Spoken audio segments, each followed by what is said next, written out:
We're sitting on land that has never been planted, never been grown. It could be 200 years ago with Conestoga wagons going across it. We're really out in, people basically say, the middle of nowhere. It's a cheap plant. When it comes to medicine, you can't match it. When it comes to pharmaceuticals, you can't buy this. You can't buy it. When we started back in 2015, it was nothing. It was blank, piece of ground. And today we have over 15,000 square feet of indoor, 140 acres outside.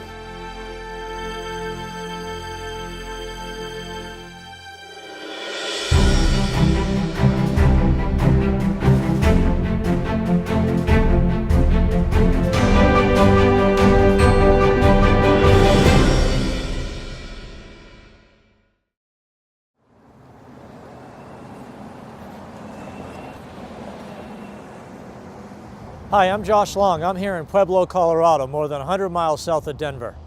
It's cold here on a January day, but that doesn't mean the thriving hemp and CBD industries have shut down for the winter. Yeah, the bigger plants. So I didn't expect them to get this big this quick. We are growing it typically like you would grow a cannabis plant.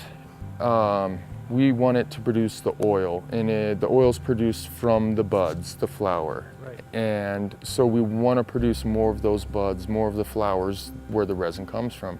There's very low amounts in the stalk and stems, so we want less of that material, opposite of like a textile industry where they would want a lot of this fibrous material for rope or clothing. We're almost exactly opposite. We're a wholesaler of our extracted oils and the derivative products from those oils, and we're producing finished products, okay, for wholesale market, and we are considering going into having a e-commerce site or a retail site to sell our finished products as well.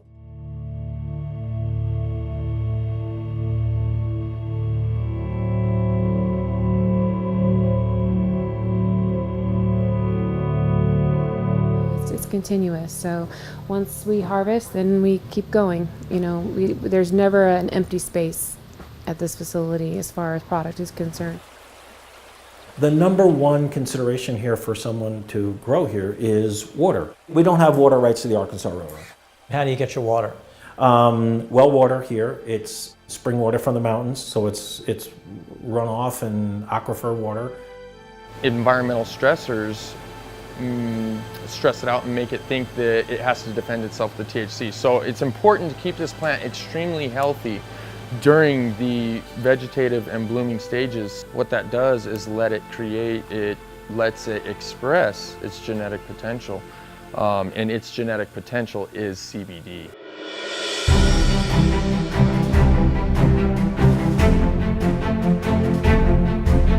We have to test constantly while the plants are growing. So when we start from basically what we assume to be a cultivar with the correct ratio we need of CBD, the higher the better, and THC, the lower the better.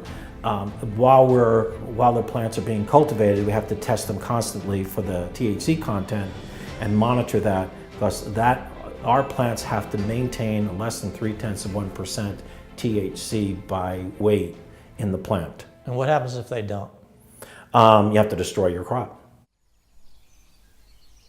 One of the things here at SanSal that we value is that we do our own HPLC testing, and we also have third-party testing. You look at something like this where you can touch, feel, and see and know exactly where your product has come from is huge different in this industry. It has the potential for helping so many people in so many different ways.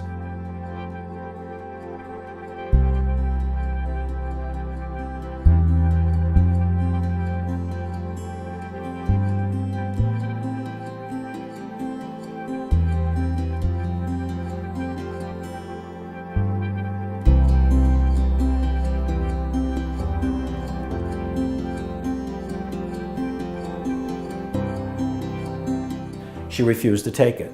So they started putting it in her tea. So about a week later, they came to visit her. She's up in her kitchen. She's up and she's baking and cooking. And they're like, "Grandmother, what happened?" This woman's 84 years old. "What happened?" She says, "I don't know. Look at me. My hands are opening. I'm walking around. I'm sleeping through the night." They told her what happened, what they've been giving her CBD in her tea. And at first she was angry. Then she laughed and she said, "I don't care what this stuff is. It works." A family in Pennsylvania were told by their doctor that they had to give their 2-year-old child narcotics to prevent his grand mal seizures. He was having 10 to 12 grand mal seizures a day.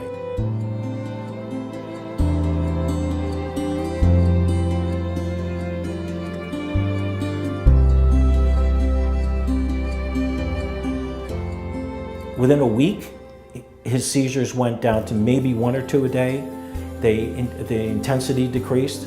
And the last I heard a couple of weeks ago was that he hasn't had seizures in weeks. A lot of the people that I've worked with have had major benefits from it. And so I feel excited. I feel like I'm helping people. Organic, healthy, that's what it's all about, helping people. After hearing all these stories personally, how do you feel about the business you're in today? It's pretty easy to get emotional about it. It has the potential for helping so many people in so many different ways.